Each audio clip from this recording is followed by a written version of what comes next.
To another initial session of the third annual Goa Arts and Literary Festival. In previous years, we've had programming. Mostly, we've had programming one event after the other. But this year, we thought we'd have some sessions that could be almost kind of in-house, smaller, closer. And some of the things we wanted to talk about, I thought the Goa Writers Group also felt would be interested in talking about, would take place in a slightly more intimate setting. So this is one of those things. It's the first session where we're going to start talking about, or we're going to hear, I should say, a little bit more about what's going on right now in Kashmir, what has been going on for a while, what are the future prospects. We in Goa are a very far distant part of the country from Kashmir, and what we receive here is filtered by any number of, huge kind of nets which take out valuable information. So by the time it gets to us, you get almost nothing, maybe a photograph, at the beginning of tourist season, a photograph on the way back, some kind of, semi-retarded idea of what is happening in Kashmir, filtered through many biases. But in fact, anyone who visits the state realizes that what's actually there is vastly different from anything that you might have expected before you go there. No matter, even if you are a scholar of Kashmir, I think your filter will be different. I certainly, being a kind of a diligent student, read 20 books before I went there, and I was completely blown away by what I saw. I write for tourism publications, major ones in India. I'm a contributing editor to the Condé Nast Traveler magazine, and so they have files. I got every tourist article written from 1950, like major essays, tourism essays from 1950 to 2000 or until 2011, before I went to Kashmir, and I read it. This is what I do. I went through all of it and completely blown away by what I saw in Kashmir anyway. What I was told not to do, a lot of what I wrote there, what I've written several times in various forums, including on a Pakistani website called Three Quarks Daily, Pakistani run website, which is a very nice publication, you should check it out, is that everything you were told to do, not to do, if you did it, that's what was interesting about Kashmir. So it was a real eye-opener. I also experienced I found this lady and this place on the internet. This is Jyotsna Singh. I found her on the internet because she runs a homestay. My family trip coincided with the fact that they were running an art and literature festival or some kind of culture festival. So I said, I want to come and see it. I saw what it was, and that was an introduction. And then I met several other people there who's, I saw Mr. Rainer's troupe perform. And there was a kind of a sense that there's something different and vastly different, and it's something that we should explore here. So now what we've done here is basically, this is a learning experience for us. There's not going to be much of imposition of any ideas or any kind of agenda of any kind. But what we'd like to hear about first, I think, because we have a vibrant art and culture scene here in Goa, which has been burgeoning, growing stronger. We'd like to know about the challenges and maybe some of the experiences, if you wouldn't mind sharing, of doing what you do, where you're doing it. And so that's something which I'll be there. So I'd like to invite on stage, please. I'd like you to introduce yourself as well as the others, because I will not be able to do a appropriately respectful job. But this is Mr. Muhammad Amin Bhat, renowned personality, theatre activist also, and the president of the Theatre Association, isn't that right? So he will introduce also two eminent literateurs from Kashmir, Naseem, Shafaie and Neerja, Mattoo, both of whom I met and who were an inspiration for this entire venture in Kashmir. So, yeah, thank you. Bismillahirrahmanirrahim. Mehman al-Muhtaram, Khawatین Huzrat, Assalamu alaikum. Mujhe bada khushi ziyat khas mawqis pe Gavas mas Kashir हूँ शुटन्यार तरन्यार minus temperature तक त्रे ये समेमित वशनेरस मज उम्मीद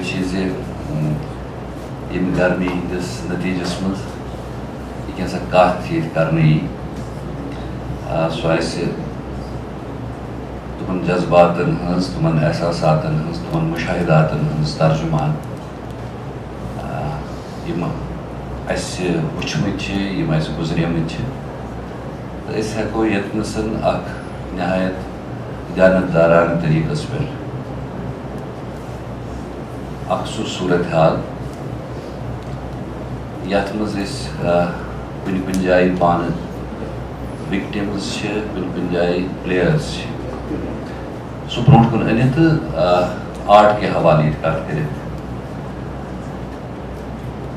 कर पे कत कर यतन यथ गैदरिंग मज मान कशर समझन वाल दोस्तन खुश कर मगर सज कत कि अम सत बैरियर क्रिएट मगर मे सोच बह कारकुन लिंग्विस्टिक मूवमेंट कह कत गशर पे कर बड़ जरूरी खास कर गोम अमुक शौक अम मूजूब ज्यादा रात सन चीफ मिनिस्टर साहबन नंदरी वाह पोर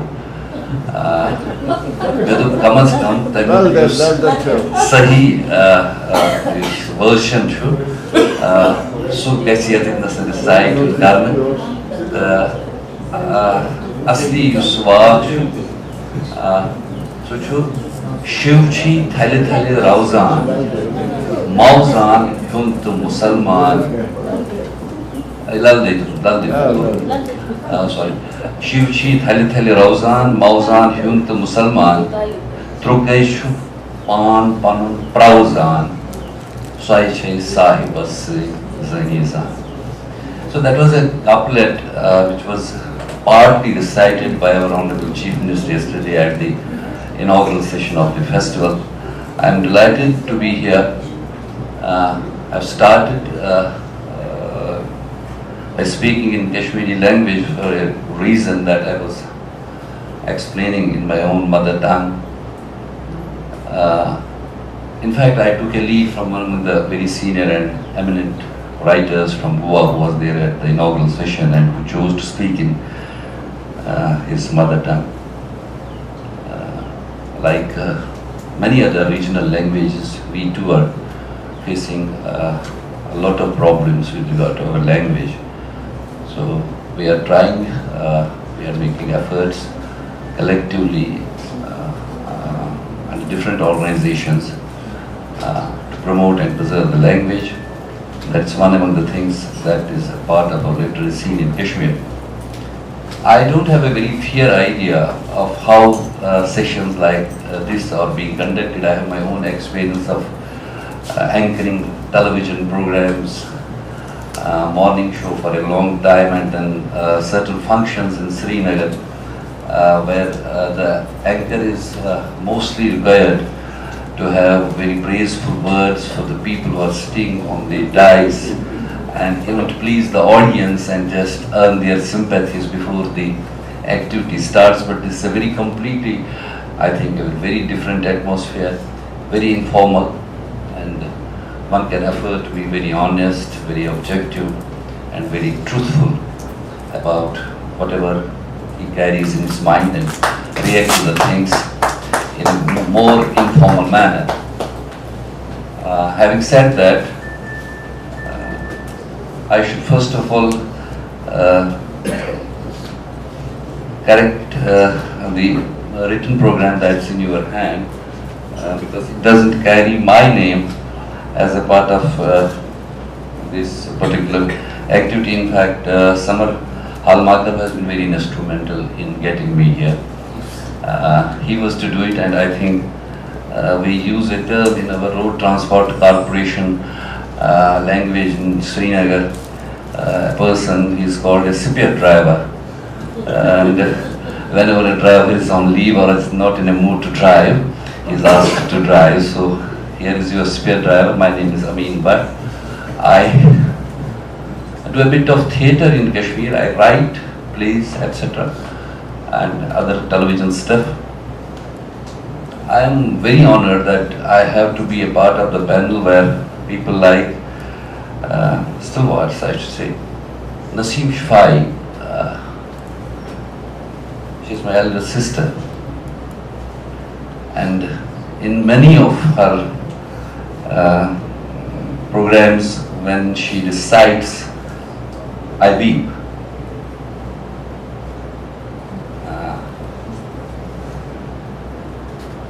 And that's very special. After Habba Khatun, 6 centuries back, who is considered to be the first romantic voice in Kashmiri poetry, I think if we have somebody from the female side, it is Naseem Shafaie. Apart from what you must have read about her profile, has been awarded by Sahitya Academy for a very exceptional kind of poetic collection we have had in Kashmiri. And the great thing about it is that her husband, Mr. Zafar Mehraj, is a professional journalist, has been writing in English, and despite that influence, she has stuck to Kashmiri language, and that makes her very exceptional. Then I have the honor of having on this panel Neerja, whom I consider as a student of literature, an ambassador of Kashmir's thought, Kashmir's philosophy, Kashmir, whatever has been written in Kashmiri literature to the much bigger part of the world because of her very extraordinary contribution in translating so many things, and that have reached a very wider leadership circle in the world. My request both the great leaders to please come on the dais so that we start doing it in a very formal manner. I would ask for a big round of applause for both of them.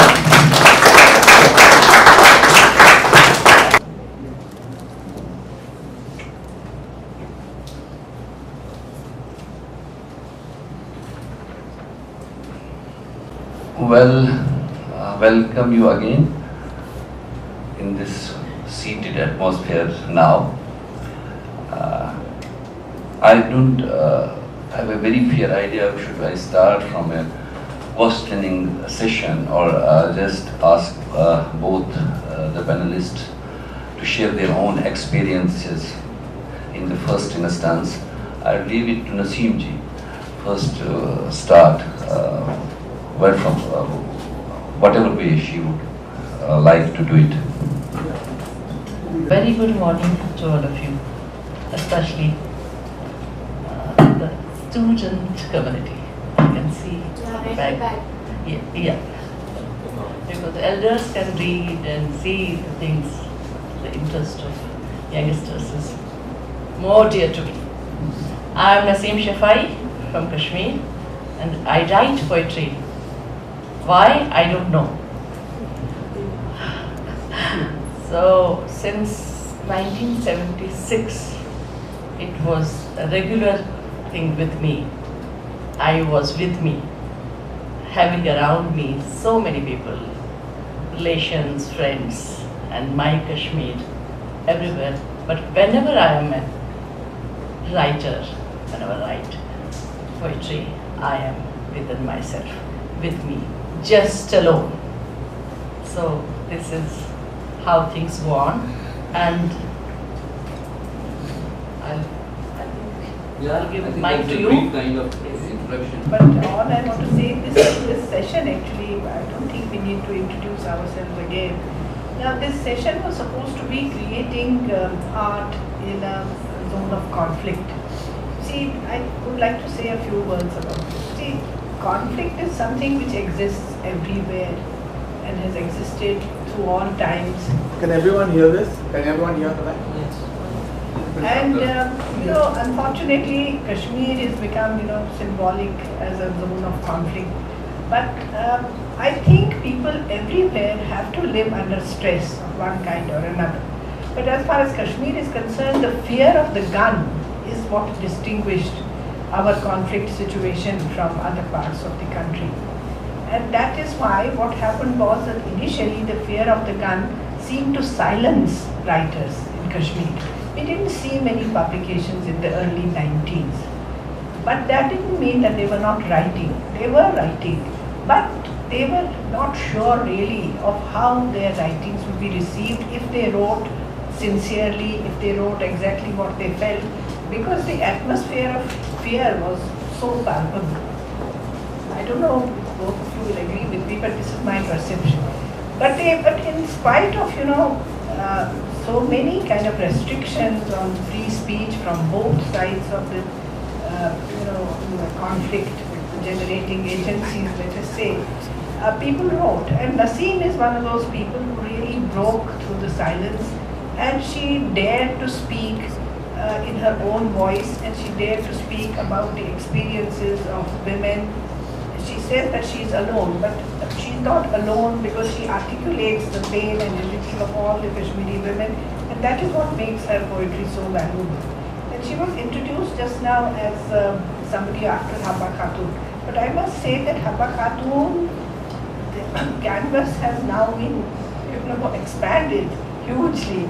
And Naseem is an individual voice. See, she is also, Habba Khatun is one of just pain and longing and waiting and all that kind of thing. But in her case, there is a sense of energy which we don't find in the older poets. And also there is a kind of a demand from the patriarchal society about giving space to women and about their, inability to understand what a woman feels.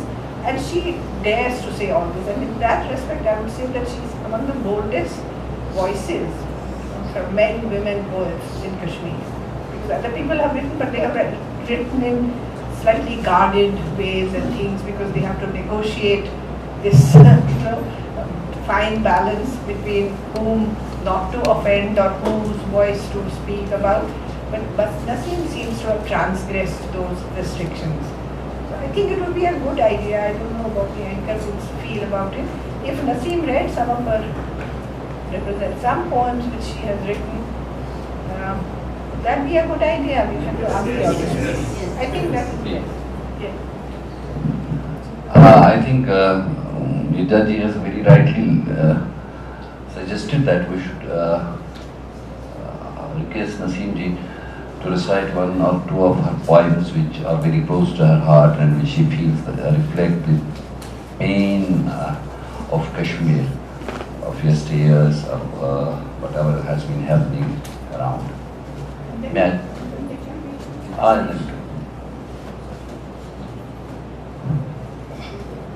Conflict and writing.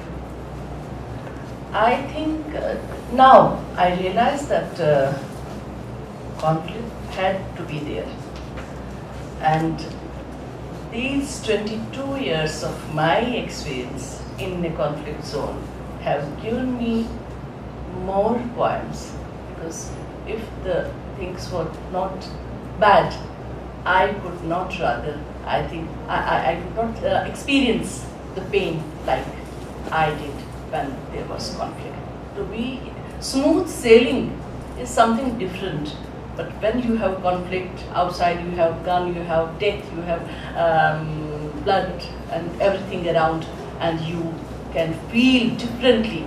It gave me more courage to write about those feelings which everybody experienced during this conflict period.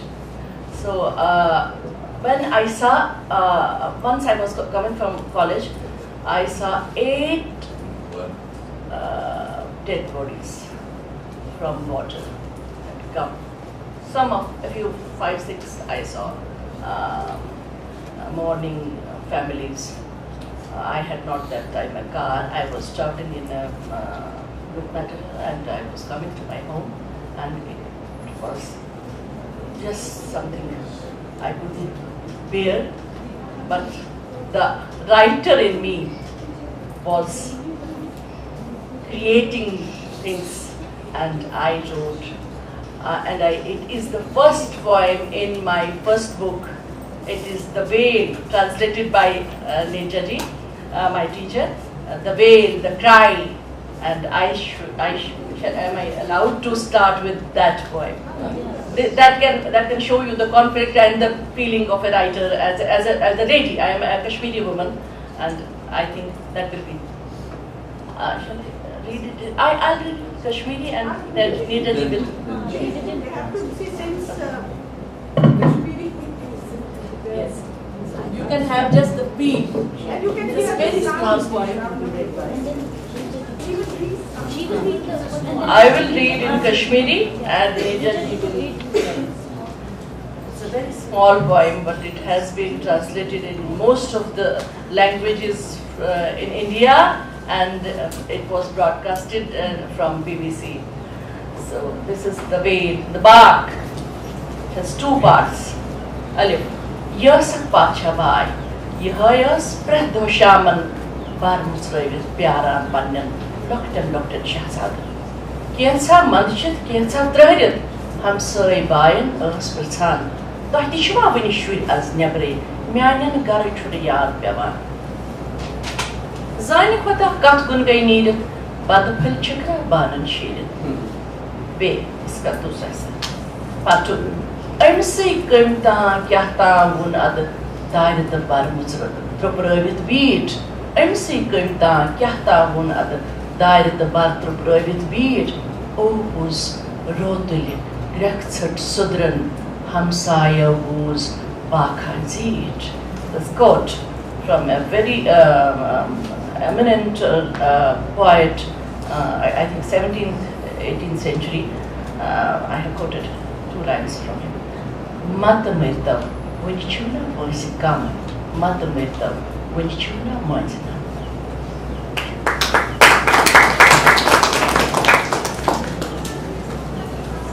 This I have translated as the whale. Once upon a time there was a queen. At the end of the day she would wait with the doors thrown open for her little princess to come home. A little hesitant, a bit afraid, she'd ask her neighbors, women like her, "Are your children also out so late? My own have quite forgotten their home. God alone knows where they have strayed. The grains of rice grow cold in the plate." And the second part is, she is the one to whom someone said one day something, and her doors and windows were suddenly shut. But in the dead of night, the ocean broke its bounds, and the neighbors heard a long, unending wail. "Do not die on me, you are so young. Do not die, your nails but barely henna tipped."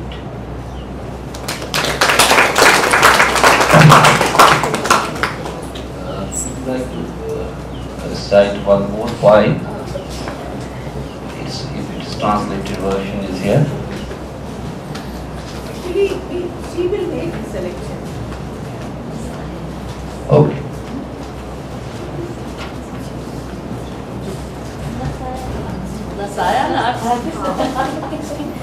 That's high now. There is a popular demand for a particular poem from our Kashmiri friends. I think I must read. But first you read this. That's good.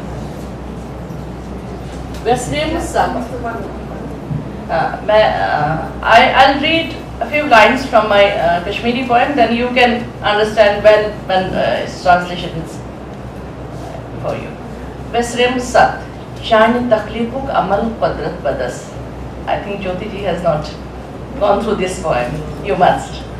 Vesrem Sat, Shani Taklipuk Amal Padrat Badas, Shani Zen Takmil Sabzus Akras, Shani Thana Piankin Zihan Kul Teacher, Churn Ait Anhish Zahan Yunam Zihid, Vachna Poshan Joy Pirnas, Ned Taknas Hes Divan, Raz Dot Mania, Chavinatam, Yek.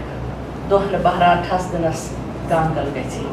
I think now over to Neerja. This this is actually from the point of view of a mother. So I thought that this is something which people can relate. And the title here, the English title is Receding Hope. The process of your creation, a miracle in my hand. At last, fulfilled I was at your birth. All bitterness and pain of those moments when you emerged from my womb, drained away by that one untaught pull of your mouth, the breast cannot but flow in a gushing stream. The arm gives no sign of tiredness. Night was held back by my eyes, and the day dared not knock lest it distract you. But fear hung on my heartstrings. From your birth to this very day, risen from my breast, my arms cradled you. Leaving my lap, you held my finger tight. But the world of time and space lay coiled in wait, while you and I thought ourselves complete and whole. When to the school one step you took, my heart trembled. You leave. Yes, you leave now. When to strange lands you traveled night and day, fear grew and spread, and I thought, let not my eyes lose their sight, waiting for you. Let not my coffin turn to dust, waiting for your shoulder to heave it. I never knew when the day set, and I was tricked. I never knew how to believe that you had grown up.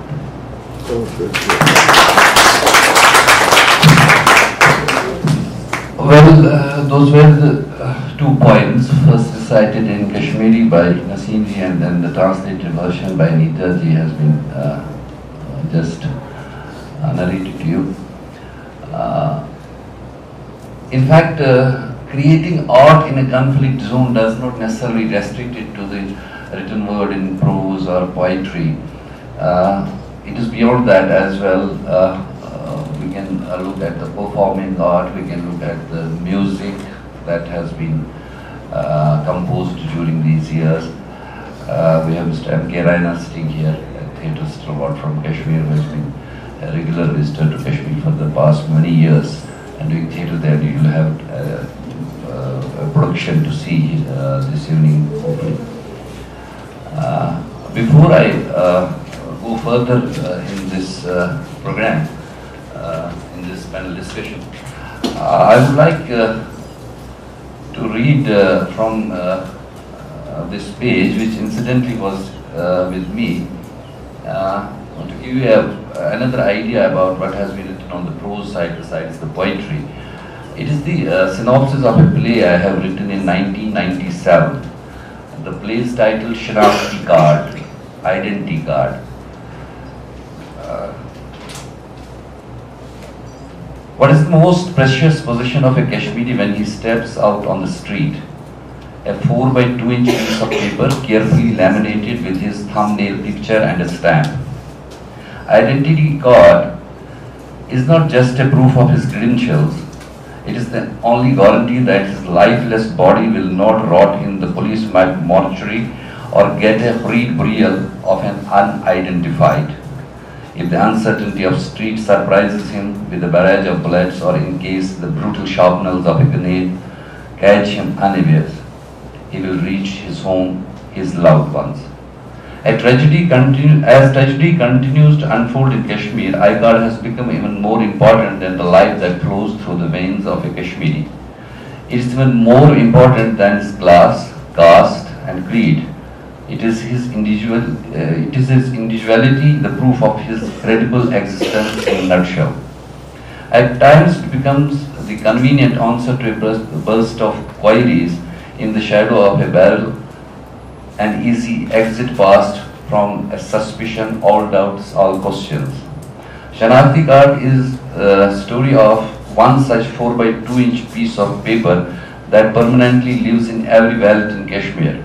It is the story of a man behind this I-card. It is the story of the stressful relationship between this lifeless piece of paper and a body that can see, feel, talk. His name is Sharifuddin Shahri. who lives in a mud and brick house deep inside downtown Srinagar with his wife and 2 grown-up children. He is a government employee and his life revolves around the paycheck he receives at the end of each month. His routine is fixed. He leaves for office in the morning, spends a day with files and returns home before sundown. Today, as usual, he leaves for office. It is his payday and he feels the 2 20-rupee notes and his iCard in his pocket are enough. But fate has something else in store for him. Even before he reaches the entrance of his office, a pickpocket steals both the iCard as well as the rupee 40 from his pocket. But before the pickpocket could throw away his iCard, he meets with a fatal accident where his face gets mutilated to the extent of derecognition, and the faceless body of the pickpocket reaches Shahri's home after police recovers the stolen iCard from his possession. And then Shahri returns home in the evening only to find his family mourning his death. His epitaph has already come up on his grave. He is already buried. Can he prove to be alive without an iCard? This is another version of what has happened in Kashmir for the past 2 decades. And beyond that, a lot of things have happened. Our painters have done a wonderful work during this period of time, which reflects so many dimensions of the situation. But if other than being the host of this particular discussion, I am to make an honest confession of what we people who are related to the art and culture and the literary field of Kashmir, I will say that we have not been that courageous as the situation demanded. Neerja ji was referring to the situation of harassment on both sides, and that's quite true. But I think that is the test of your ability, and that is the test of your courage and conviction when you have to come out. I don't have a very clear idea of how many people amongst us had to face any such situation, the one which was faced by a very revered journalist of Kashmir, Mr. Yusuf Jamil, who is here in our audience. And despite that, his conviction and commitment to the job and to the things he has opted for in his life remained there. In Kashmir, before this conflict situation,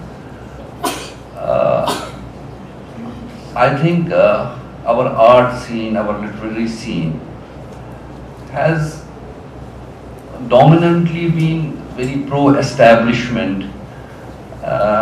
Even you, when you start tracing, I was yesterday evening only watching a documentary from D.D. Bharati about the cultural front movement that was there in earlier times, late 40s, and with those old visuals as well. Very interesting kind of documentary. But when you go through the kind of things that have been written around that time, I can speak of the prose portion of it more confidently. I don't find many things which are quite representative of what had really been happening around, and I don't find that there are many people on this from the writers community who have any such tales of victimization or torture or anything like that, barring a few definitely which were quite horrifying. Some of our very revered colleagues have lost their lives during this period, and a major chunk of them who belonged to our Kashmiri Pandit community had to migrate from Kashmir, and which definitely took away a big portion of intellect, I should say, and they were all along ahead of us in every field of activity, particularly in the art side. It was a scene dominated by them, all our seniors, from whom I too have learned, belong to this community, all my teachers in this field of activity.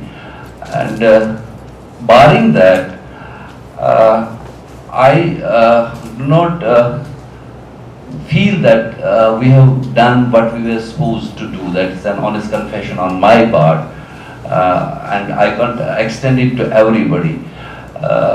I should just narrate one more experience to you.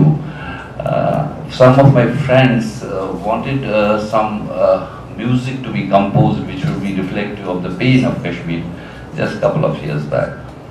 And they asked me to find out, because for music you need a very different kind of poetry, that is the Mahjoor style or the Abba Khatun style or the Rasul Mir and Mahmud Ghami style.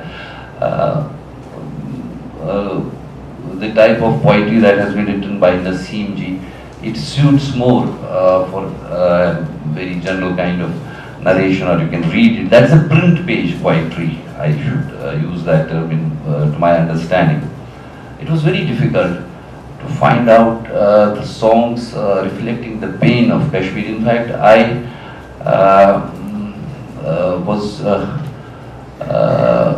compelled to take Mahmud Ghami's very famous Marsiya, written on the death of his son. Naad Lai Man Yusuf Walo is the line Naseem ji will bear me out. And some other songs, and I think when you talk of writing or art in a conflict situation, you should have many stories to tell about how people reacted to that, or how the establishment reacted to that, or how the other people who are on the other side of the fence reacted to that. I wish in days to come. But one thing is there, that there were the situations in overall were not very favorable, but particularly for the performing art side. But a lot of poetry has been written, a lot of short stories by Bashir Akhtar and others, or the people who live now in Jammu, like Ratanlal Shant and others, who have written very interesting short stories about their sufferings and their connection to Kashmir, and their desire and the kind of nostalgia they have carried along with them. That is one aspect of it. I would like Neerja ji to dwell on this, because she has had a very definite kind of idea, because she has translated a lot of works. Maybe due to my poor knowledge, I don't have a very clear idea of many such things which she feels have been written, and perhaps she may have certain things to narrate to you in terms of the challenges that the people faced in writing in a conflict situation. Actually, you mentioned these authors, writers who migrated. Actually, the interesting thing is that they somehow felt very liberated also, and they have spoken much more, frankly, because they were no longer afraid of the gun. One thing, and their works are very significant, but they are dripping with nostalgia, and unfortunately, most of their works suffer from that sense of victimhood from which they have not yet been able to come out. That is one thing. And you were talking about the inability to find poems for music and everything, but there is a very nice Bashir Dada poem, Bhat Alam. Do you remember? Yeah, but I can tell you, Bashir Dada is a friend of mine. The poem which you are referring to,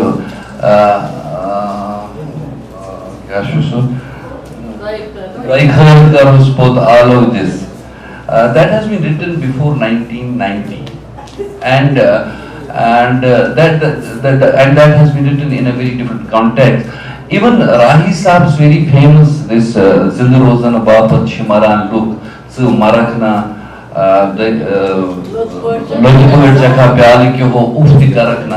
that too has been written before 1990 when people in the erstwhile USSR were revolting against that earlier setup, and it was in reaction to that rather than anything directly related to something which happened post 1950. Actually, that is what it sort of confirms my point of view that Naseem is the one lone voice. But because I wasn't aware that these two poems were written before, I'll tell you something interesting. When I had my first collection of translations published, most of those stories had been written long before 90. But when the book came out, most people thought that they were being written about the violence of the 90s, which was not true. So it's a kind of an anticipatory thing that writers have done. They have a prophetic kind of a thing, they sense. And when you were talking about the cultural front, Amin sir, you see, cultural front did some remarkable things, and the kind of, they aroused people's sense of identity as Kashmiris, which is the first time, that happened. And in the works of Dinanath Nadeem, in the works of Majur, in fact, I don't know whether you are aware of that poem Majur wrote about Azadi. And Azadi is, it starts as an optimistic thing, but then it talks in a very disillusioned sense about what Azadi has done for Kashmir after 47. And it's kind of brutal in its frankness and very bold for its times, in which he talks about the inequality, the exploitation, the corruption which had already started. And actually, you see, when expectations are aroused and they are not fulfilled, then you have a much more, rebellious kind of attitude among people. So that happens. So another thing I was trying to tell you is that there is now, you were talking about the literature that is produced by people who have migrated from Kashmir, who have left Kashmir. And the thing is that they now want a script of their own also. Because they feel that this Persian script in which Kashmiri is written is something which the new generations that have grown up outside Kashmir are not familiar with, so the language is going to die if they have access to the Devanagari script also. So that is a huge debate, and again it's created a conflict situation. So I don't know how that's going to be resolved, but they, regardless of what happens, they keep publishing, and some of them are intelligent enough to have their books published in both the scripts, in the Persian and the Devanagari. So I don't know how much time we have. I think If Naseem could finish with one, Yeah. with one more, I think. Go ahead. Or if there are But before that, I would like if there are any questions from the audience to our panelists. So, absolutely. I think that's a good idea. A couple of questions. Unfortunately, this is the beginning of In a way, this is the beginning of the dialogue at the Goa Literature Festival. As everyone knows, the more important dialogues take place off the stage, really, but it's just the initiation for us to get an appreciation The of. formal part of it, the informal happens. Yes, the informal and the fun part of it, the more meaningful, the valuable parts of it. But yes, let's ask for some questions. Is there any particularly, I would like to ask you, Santosh. Yeah. Hi, this is Asia Zahoor, and I'm from Kashmir. This is to you, Naseem ji. You said that it was because of the conflict which became a kind of a precursor for you to write poetry. The conflict became a precursor for you to write a poetry, and that's very true, good poetry and art has always come out of a conflict of whatever kind it be. In this case, but there's also a kind of a pressure. I mean, in terms of we've been from yesterday talking about the marginalized and the center, the othering and all that. So, for example, you are Dalit writer. You are supposed to be writing just about the Dalits and the condition, and the avant-garde is left to maybe somebody else. That's what I mean. Not a pressure, the physical, that kind of a pressure, but a sense of responsibility to write about a certain thing. That's Yes. To think about and to pen it down, because writing in a conflict period is documenting the history as well. At your own, what do you think about the things? Anybody, my readers can accept or not accept it. But as a writer, I thought these are the things, these are the themes I got from the conflict. मुश्किलें मुझ पे पड़ी इतनी कि आसा हो गई, फिर मैं किसी से डरी नहीं. मैंने जहाँ जहाँ से मुझे संभालना था, I tried to get the things and feel the things and then pen it down. My some poems are about, we have a grave problem of missing persons there, disappeared persons who are taken away and they don't come back, and we have no sign of them where they have. I have written a poem, very short poem on that, Tsandav, Talash. So, the search. So, this gave me, the conflict gave me these things. I think if there was complete harmony as it was in the things were in 1976 when I started writing in Kashmiri. So, maybe things would have been different. I could have been lyrical as Amin wanted me to be, but now the things are different, and I see the poems एकदम वो simple होती हैं and they are composed very nicely and given a chance to Amin and the MK and the composers of Kashmir. My poems can be very well sung also. It sounds so sweet. And I take off from a question that was raised earlier about conflict and protest and whether that gives you an inner compulsion to write in a particular way. Now, a mention was made of Dalit literature. I come from Maharashtra and there's a lot of Dalit literature. I would just like to say, mine is not directly a question, mine is a comment, maybe tangential, I don't know. I would say that there are many different types of conflict situations. Yours we understand, your pain, to the extent that from this distance we are able to understand across the divides of geography and culture and language and so forth. The Dalits in Maharashtra would say that they are in a conflict situation always, all the time, without guns. There is so much violence against them. But as far as the inner compulsion is concerned, the Dalits write in many voices. There may be a protest. There is a protest. There is prose, there is poetry written by men, written by women, but there are many different responses to a very similar conflict situation, social violence, not this kind of physical violence. And so I'm merely saying that the inner compulsion can come in many forms. It's not that there are guns and therefore the inner compulsion is to respond and protest in a certain way. There is social violence, men and women. I mean, there's a great deal of debate.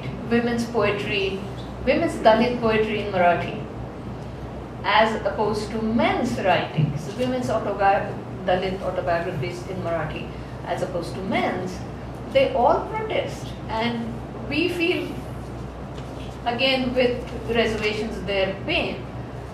There is inner compulsion in all these. There's conflict everywhere. But not this, as you said, not a certain type of reaction is evoked. Many different reactions are elicited by the same conflict situation. That's all. Kashmir preferred to remain silent during the conflict when the conflict was peak, and they didn't say anything about the conflict, or they didn't write anything that would reflect the situation that was there. Maybe some of them might have, but they didn't make it public. But what you are forgetting is about Kashmiri, who wrote poetry about what was happening around, apart from Sister Naseem Shafaie. And I do remember once there was a German television team which had come to Kashmir to do some documentary on Kashmir. And I personally spoke to a couple of writers, poets. Hakim Manzoor was one of them, and he frankly said that I have not written anything regarding conflict. Then I spoke to, I don't want to name him, a professor from Kashmir University who writes in Kashmiri, and he said that things are very bad and I don't want to be collateral damage.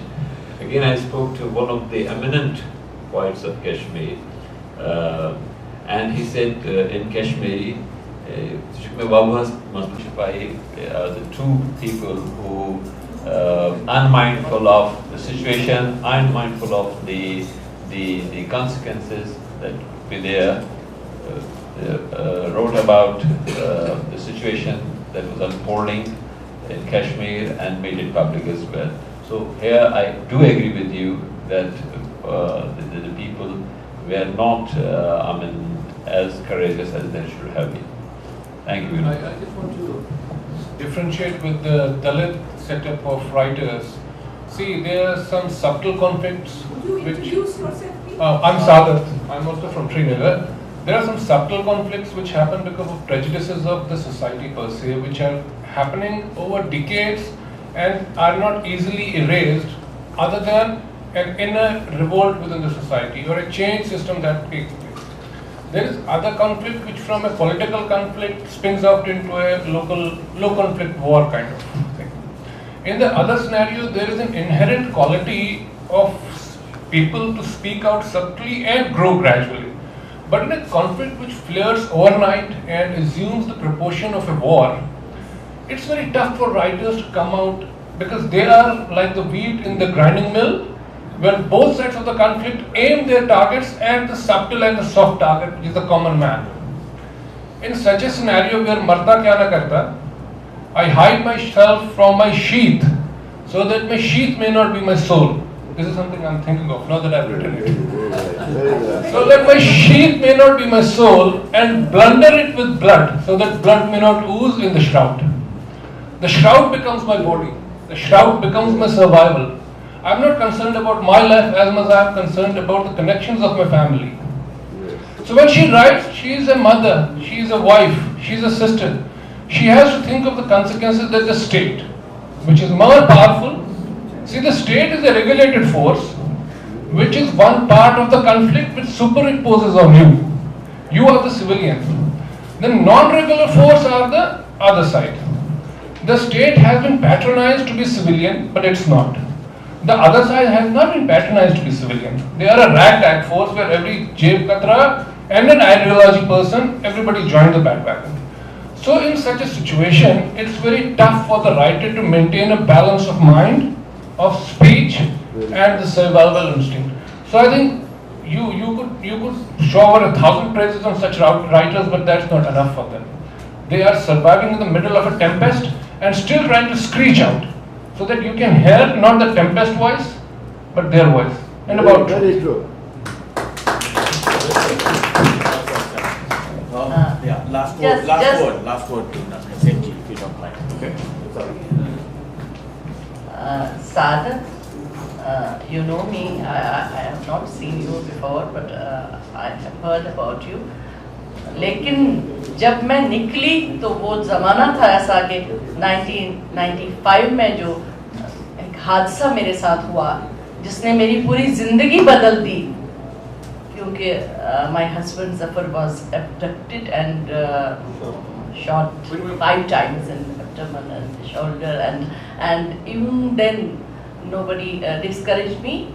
I kept within myself, I wrote and kept going on, and this has made me perhaps more bold. And Yusuf Jamil, and I have written a poem about the Shaheed-e-Sahafat, Mushtaq Ali. He was just like my son, whom Yusuf Jamil will bear me out that he was more like a son to me, and I wrote a poem for him.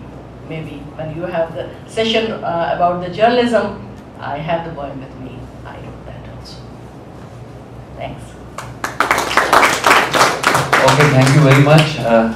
I would request just one or two concluding words from Neerja ji, because she is the senior most person on the panel and he has been always very kind to people like me who are the learners at her feet. And at the same time, thank you all for being with us. I will conclude with a very famous Urdu verse. अब तो चलते हैं मैं कदे से मीर, फिर मिलेंगे अगर खुदा लाया.